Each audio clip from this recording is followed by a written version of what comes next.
On that day, the remnant came out. 2 from a city, 1 from a village. A woman and her child came out of a bunker under the ruins. A man came out of a sewer. Survivors came out of the forests of the partisans. The rescued came out of Auschwitz.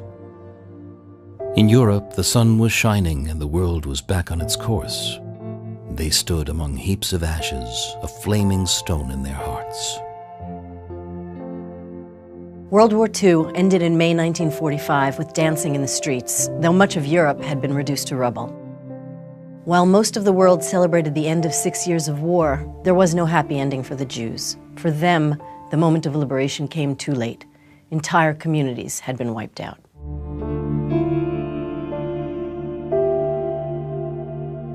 We are free now, but we don't know how to begin our free but unfortunate lives. We have forgotten how to laugh. We cannot cry anymore. We do not comprehend our freedom. Just as the period before the Holocaust must be taught, the period after the Holocaust must be taught as well in order to present the full human story. By the end of the Holocaust, the survivors' lives had been shattered. Some would never manage to rehabilitate themselves. We will focus here on the majority, those who mustered all their strength and somehow managed to return to life. Many of them were alone in the world and started with nothing, yet somehow they made their way back from the edge of the abyss. Their fight and their resilience is an extraordinary story, since it is far from obvious that people who had been through the trauma of the Holocaust would have the strength to return to life. The International School for Holocaust Studies at Yad Vashem used a number of study units, both in print and online. They contain pictures, posters, testimonies by survivors, and background materials, some of which we will discuss here.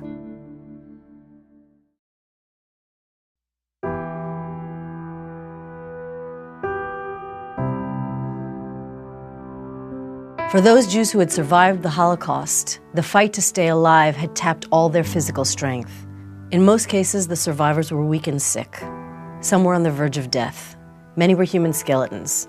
They had to be nursed slowly back to health and given desperately needed medical attention. Of those who made it to the moment of liberation, thousands died immediately afterwards. But after it sank in, the freedom, I realized that where I was hoping the whole time that I will see my father and maybe hope beyond hope my mother, although I knew that this is not a realistic hope. Most of the survivors had to fight so hard just to stay alive that they didn't have the capacity or the ability to confront the fates of their loved ones. Up until liberation, many had expended all their energy on surviving from minute to minute. Now they realized that their entire families were gone. Their lives would never be the same. While the rest of the world was counting the dead, the Jews were counting the living. Where I was elated by the freedom, there was tremendous fear. Who will I find? How will we survived this, but we have to go back to civilization.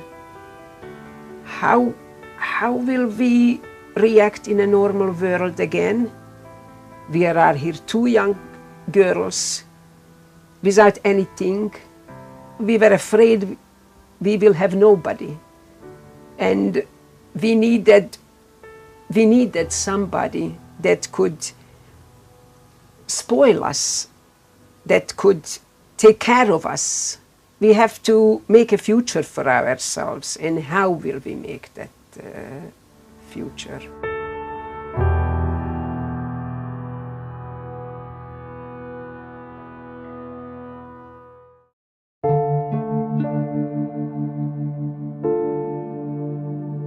The journey through chaotic post-war Europe was very difficult.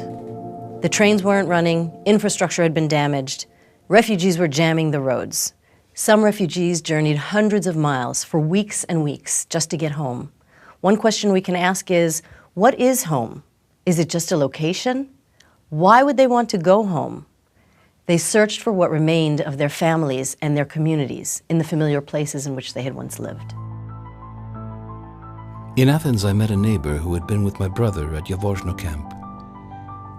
Right away, I asked him about my brother, and he made circles in the air with his finger, meaning my brother had been taken to the crematorium in Auschwitz. I almost passed out. I didn't know what to do with myself. I had thought that he was the only one who could have remained alive. He was strong.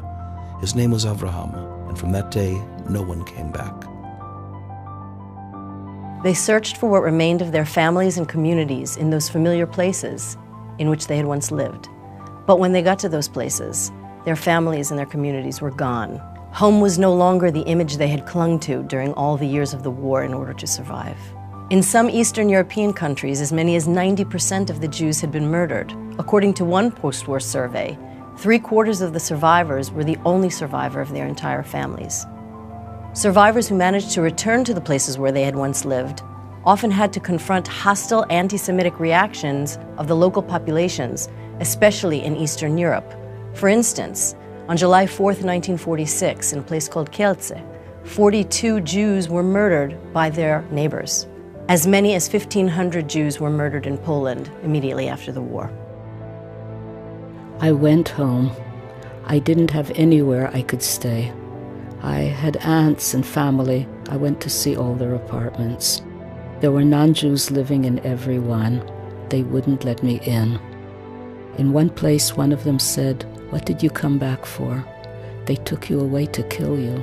So why did you have to come back?" I decided, I'm not staying here, I'm going.